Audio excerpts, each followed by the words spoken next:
Hello, my name is Nick Haberlack. I'm here for discussion 2 to do a field assessment guide on the Pro Agility drill, also called the 20-yard shuttle run. This really should be called a change of direction drill because there's no reaction to a stimulus like a defender. That would be more of an agility drill. My son Max here is going to run through it a couple times. He's already done the warm-up. That's what I'd start with when doing the protocol. The setup is we've got yard markers that are 2 that are 10 yards apart, lines on the ground, and 1 that's 5 yards apart directly in the middle. Also, I've got a stopwatch here to time that I'm familiar with.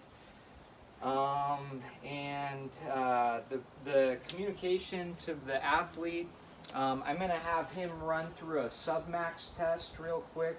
He's going to do it at about 50%. What he's going to do is start with his feet straddling the line. Go ahead and do this. He's going to touch the line with one hand. When I say go, he's going to take off, sprint to this line, touch it with his foot, sprint to the other line,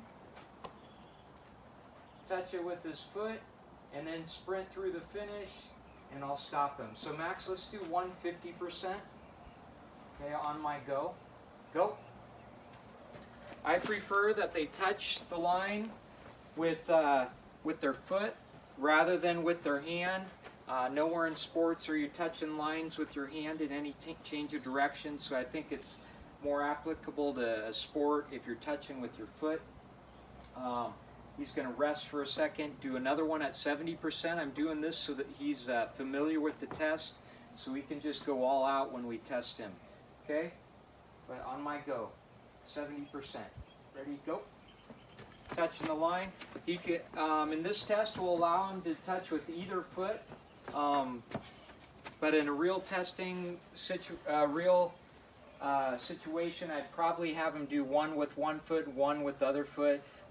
In sports, we are changing directions off both legs, so I don't want him to just go with his strong leg all the time. He's going to do a full-out sprint, a full-out test here right now. He's done his submaximal test. An alternative for this test is the T-test. T-test has a lateral component as well as a backpedaling component, which is good for sports like basketball.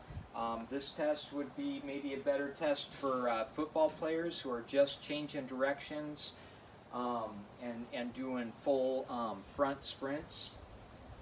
Okay, so let's do one, Max. On my go, I'm going to time him. I'm going to be right here at the end to make sure I see him coming through. I'm going to make sure he touches both lines. If he doesn't touch both lines, it's not going to count. Okay? Ready, go. Touch, sprint, touch, sprint. Okay, 5.75. He's going to rest for a few minutes and do his second time trial, and we'll take the best of those 2 times. Is this a reliable and valid assessment? Yes, it is. A study by Stewart, Turner, and Miller checked the reliability and validity of 5 different change of direction tests, including the Illinois test, the L-Run, the Pro Agility, and the T-test, as well as the 505 test. They found all of them were highly reliable for change of direction type of tests.